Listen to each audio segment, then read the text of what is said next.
Dungan sa paglusad sa kapisanan ng mga broadcaster ng Pilipinas Broadcasters Month, pinaagi sa pagsugod sa motorkada, milahos gidayon ang mga participating radio stations sa Liupapo Incorporated con Leukemia Patients and Parents Organizations Incorporated.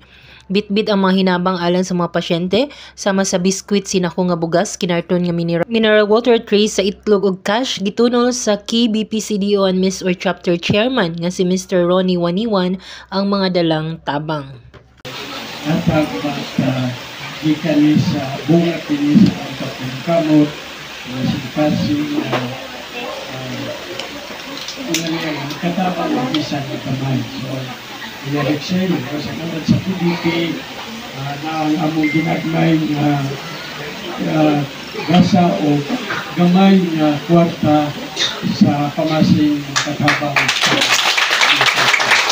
Formal sab kining gidawat ni Rexel Clarabal ang tigdumala niini kinsa nagpaabot sa iyang mensahe, laki pa ning kamot nga gihimo aron dili magkadiin-diin ang mga sakit og leukemia nga gikan pa sa halayong dapit. Nahimong emosyonal ang tibuok palibot human gisaysay ni Clarabal ang iyang kasinatian nga dili tiyaw sa pagdumala, apan matud niini nga labing gamhanan ang labang makagagahom nga giyahan gihapon sila sa daghang tabang nga miabot kanila. Happy kayo may in nga ang KBP is usa ka institusyon nga grabe ka ligon. Nga mo po'y makahatag po sa amo kalasig nga magpabilin mi nga magpadayon sa amo ang kausakay. Dili na mo kaya ang kani nga organisasyon kung wala ang mga pagkabang, especially sa inyo pag-ani ninyo diri, di ba? Munang talipay kay kog dako nga halos mga radio station diri sa Cagayan de Oro nagtatapok, nagkahupong, pinaagi sa usa ka katuyuan paghatag tabang suporta sa mga bata nga doon mga sakit nga leukemia. So, thank you kayo sa inyo wala sa kabisi ninyo, nagahimog mga adlaw para diri sa Liupapo. So, matingala mo nganong bata lang ang among gitabangan. Bata lang yun, kitunod po sa akong anak. Nya, dili po mi mag... Pinita po sa una nga, nagpasulod lang mi, tungod sa kabuutan, lugar na mo sa wasawa. Sulod, dawat lang mi nga dawat. Without knowing nga ang mama sa pasyente na ay sakit na TB. O ang ubay-ubay ng mga bata na natakdan diri. Muna nga careful kay may karon. So, nasa sa ospital akong bisita. Ang lula o ang bata. Sus naaragid sila natulog sa Kapitolyo. Pahiya gid sa akong kahimtang yapon. Diha gyapon mi natulog sa Kapitolyo. Kaya ever since mag-start na ko chemotherapy na akong anak, ako ra mag-preventive dala-dala kaya akong wife naman may baby nga gamay di isa kasulod sa ospital. Di kami matulog sa sulod sa ospital. Kaya dili po di tayo Cagayan de Oro.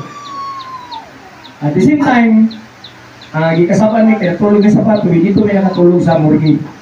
So murag 2 nights lang mi sa morgue, ibali na po mi Kapitolyo. 2 nights po mi sa Kapitolyo, gikasapan po mi, kaya dili pabawalan pangatulgan ng stage. Abi na ko kami nagdaghan po mi natulog dito. Motong dito mi nagtugay sa Red Cross. Kanang Nestle Pharmacy diya, mao gina among katulganan in 3 months. Alit na yung tubig na kanang pulog-pulog piso. Sacrifice na mo, 2 adlaw, tubig anong inom, di ko mukaon. Mas priority na ko siya, pakanon kayo. Tanang bitong makita ni mo nga, tanang problema na sa imo.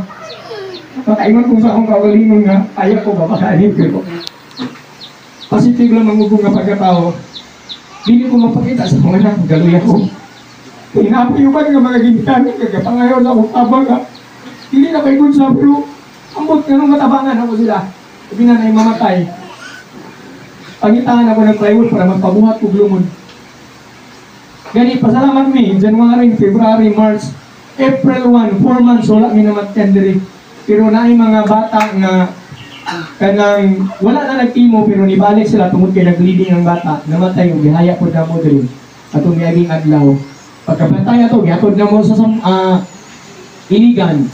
Na po'y namatay from Bukidnon na yung pakaugma. So, ang taga Bukidnon, wala lang nila ipahayag din, kaila lang ipahatod dito.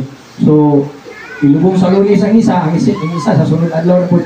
Inanam, pinanglan, pag mamatay po yun, amo po yun ang asikasuhon, padadan o bugas, padadan o mga pangkape nila, padadan o monetary, bahala ginagmay. At least, kung naalang sa amo, mahatag yun mi. Pero wala, ang sakot naman. Pero, sa diringan na mo yun, dili lang masakit ito ng among giatiman. Kaya na-realize na mo before pandemic, Daghan bata mawala. Pinakagamay kayo unong sa isa ka adlaw. Unong sa isa ka bulan, napulo sa isa ka bulan po. So ang mga ginabuhat, inya mangutang kong pugas para ipakaon sa ila. Inya kung dili ko kabayad.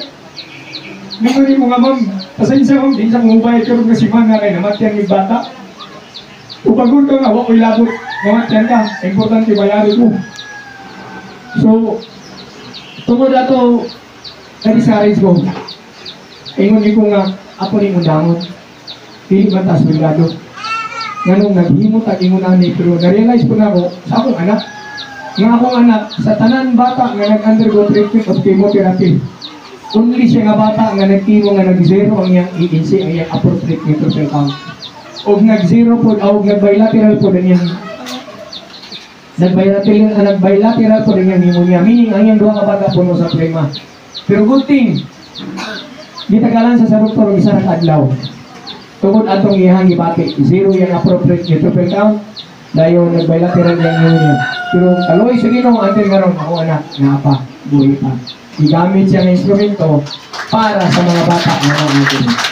Samtang si Sandy Fidel nga taga Dulugon Maramag Bukidnon mapasalamatan sa Liupapo sa pagdawat kanila og iyang 3 years old nga anak nga na-confine dunay leukemia ug kasamtangang nagpaubos karon og chemotherapy. Dako kay magpasalamat kay Sir Rexel labi na sa iyang wife food kay kanang wala pagduha nga gidawat mi nila diri gabi minaabot diri gikan kami sa hospital kay nabalaan na mo nga positive gyud sa leukemia.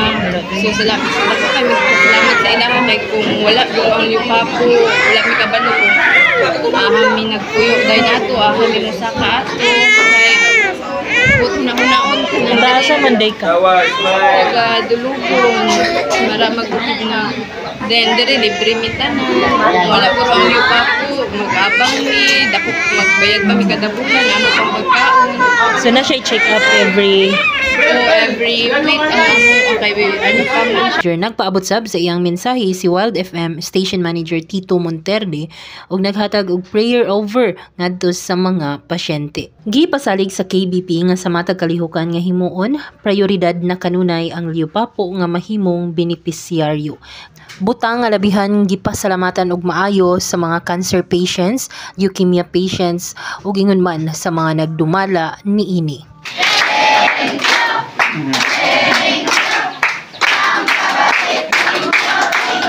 Balita nga nahipos alang sa lokal, kini si Miss Step Berganio sa Miss Radio, mo balita, mo alagad, mo lingaw.